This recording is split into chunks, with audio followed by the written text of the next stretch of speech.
అంజలి గారు, ఈ సంవత్సరం మీ మొత్తం 3 సినిమాలు రిలీజ్ కాబోతున్నాయి కదా, అంటే హ్యాట్రిక్ హిట్ కొట్టే అవకాశం ఉందనుకుంటున్నా. మీరందరూ చూసి హిట్ చేస్తే డెఫినెట్గా హ్యాట్రిక్ కొట్టేస్తాను.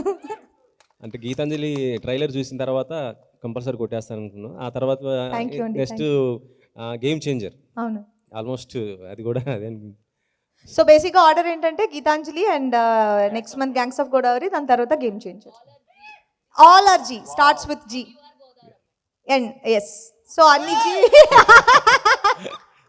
సో అన్ని సెంటిమెంట్లు అన్ని వర్కౌట్ అవుతున్నాయి, అన్ని గ్రహాలు నా వైపు చల్లగా చూసినట్టున్నాయి. సో హ్యాట్రిక్ కొట్టేస్తాను.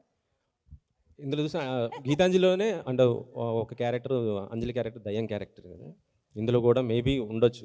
ఒకవేళ మీరు నిజంగా దయ్యం అయితే ఎవరి పేరు రివెంజ్ తీసుకుంటారు? తెలీదు, మీ పేరు నాకు తెలియదు. నా పేరు నీకు తెలుసు కదా, చెప్పు. వెంకట్. లేదు, అలాంటి ఉద్దేశం ఇప్పుడు లేదు. మీరు ఇప్పుడు ఐడియా ఇచ్చారు కాబట్టి నేను కూర్చొని ఆలోచిస్తాను. ఎలాగో మాకు నెక్స్ట్ ప్రోగ్రామ్ టైం ఉంది, ఇన్ బిట్వీన్ గ్యాప్ ఉంది. అవునా? Okay sir. కోన వెంకట గారు, కోన వెంకట గారు అంటేనే ఒక కామెడీకి ఆయన డైలాగ్స్ ఏది ఉన్నా కూడా దాని ద్వారానే వస్తుంటాయి. ఇటీవల చూసాం కూడా. ఇప్పుడు గీతాంజలి ఇందులో ప్రొడ్యూసర్గా కాకుండా రైటర్గా మీ పాత్ర ఏ విధంగా ఉంటుంది? ఇందాక అడిగినట్టు 10 years పట్టింది కదా, అంటే ఒక హై ఎక్స్పెక్టేషన్ ఉంటుందని. సో రైటర్గా నేను ఎక్కువ టెన్షన్ పడ్డాను. నేను యాక్చువల్గా ప్రొడ్యూసర్గా పెద్ద టెన్షన్ లేదు, వీళ్ళని లాక్కురావడం తప్ప సెట్ మీదకి. వాళ్ళు లొకేషన్కి ఎక్కడున్నారు, ఆ సిగ్నల్, ఈ సిగ్నల్, ఈ సిగ్నల్, ఆ సిగ్నల్, తర్వాత అమ్మ వచ్చారు, లొకేషన్కి వచ్చారు, ఎక్కడున్నారు వ్యాన్. కాదు, వెంకట గారు షూటింగ్ కూడా మా ఫిల్మ్ నగర్లో పెడితే అనుకోవచ్చు.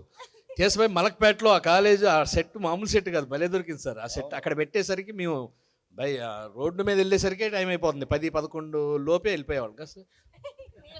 7 o'clock షూటింగ్ అంటే 10-11 చూసారా, అర్థం కదా.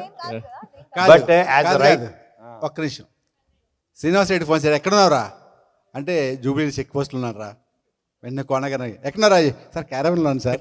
ఎందుకంటే వీడికన్నా ముందు వెళ్ళిపోతాం తెలుసు నాకు. సో యాజ్ రైటర్గా ఇట్స్ వెరీ బిగ్ రెస్పాన్సిబిలిటీ, నాకు తెలుసు.